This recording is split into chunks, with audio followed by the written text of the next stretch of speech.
Alright y'all, welcome back to the channel and to some more turkey patterning, and today we've got another very interesting combination to try, and it's one that could potentially give us a pretty nice performance, but I think it's going to come down to what the shells can do, because they have been right on the edge of decent, but we have seen one or two really nice performances out of them, so they definitely seem to be a little picky as to what choke and setup combo they like best, so we'll see what happens. But as for those shells I brought out here today, I got out some of these, the Remington Premier Magnum Turkey shells, but these ones are the 12 gauge 3.5 inch 2 ounce payload of lead 4s, moving about 1300 feet per second. Now the Remington turkey shells in general have been kind of a hit or miss. They've always been good enough, but never anything super outstanding. But I will say the Premier Magnum shells are better than the Nitro turkey shells, and we have seen a couple pretty decent patterns out of them so far. So we'll see what these can do through today's combination. And as for that combo today, I brought out my Mossberg 835 Ulti-Mag, but I put this choke in here. This is a stock Mossberg Ulti-Full turkey choke. It measures out at a 695 constriction, and if you don't know, these Mossberg 835s are overboard to a 10 gauge bore size, so that 695 constriction is the equivalent of like an extra full 675-ish in relative constriction in a standard 12 gauge bore. Mossberg has always made pretty decent stock chokes, especially when it comes to turkey stuff, so we'll see what this Ulti-Full 695 can do with those Remington Premier Magnum 4s. So as for today's test, everything is set up the same as usual. I've got the turkey target at 40 yards, and I've got the chronograph so we can get our velocity from the shell. So let's head over here and take our shot and see just what the 835 with a stock Mossberg extended Ulti-Full turkey choke can do with these Remington Premier Magnum 4s. Is it going to be enough choke constriction since these aren't any kind of a fancy shell? I don't know, but let's go take our shot and just see what kind of a pattern it gives us.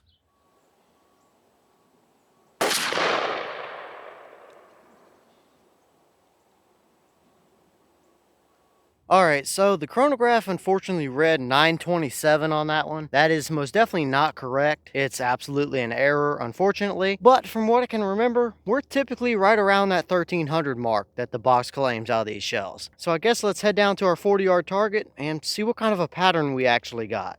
Alright, so now we're down here at our 40-yard paper, and this is what we got. Now, yeah, we were just a touch off to the left. I haven't tested that particular choke a ton, but I don't think it quite hits perfectly where my bead is, so that is something to keep in mind as we test that choke more in the future. Either way, what we see here is definitely nothing fantastic, that's for sure. It is definitely a very broad pattern across most of the entire paper. If we had centered that pattern up a little bit, you would probably have pellets covering this entire paper. Now, is it good enough to kill a turkey at 40 yards with it? Yes, it is. You would probably still have a dead turkey there, even though you don't have any through the brain really. But if it was centered up, you would have a couple where they need to be. But clearly, it is not really the ideal turkey pattern that I'm looking to see, that's for sure. We really don't have any hot core area over here on the left at all. It's just a wide splotch of shot all up and down the paper. Now, for what it might be worth, it is a pretty even spread of pellets overall. There might be a couple little flyers way over here on the right, but the main majority of that pattern isn't a terribly uneven or blotchy spread of pellets. So overall, I just don't think that factory 695 Ulti-Full choke is enough constriction for these shells. Lead 4s can be a little finicky to get the pattern well anyway, but when you have them in a pretty budgetly loaded shell like this is, where there's absolutely nothing fancy going on with the load at all, typically I have found that a little bit more constriction doesn't always hurt. It can actually help them out a little bit downrange. I just don't think we had enough of it here because we've definitely seen better both out of these shells and that choke. So this combo is just a little bit of a disappointment, but it's not at all surprising either considering what we've seen out of a lot of different Remington shells over the time that we've tested them. So I guess at the end of the day, there's really not a whole lot to see here. It kind of speaks for itself. It's technically good enough to use on a 40-yard turkey hunt, but not what I want to see. You really don't have much of a core over here. Regardless of if it was centered up or not, you would absolutely have pellets all throughout the body and stuff. If there was another bird close to him, there's a chance you would hit him as well. So definitely not anything to write home about on this one. But that's why you test all the different combinations you can, because some are going to work great and some just aren't. So at least now we know what this combo does, and it's definitely not one that I would immediately go out and take on a turkey hunt with, that's for sure.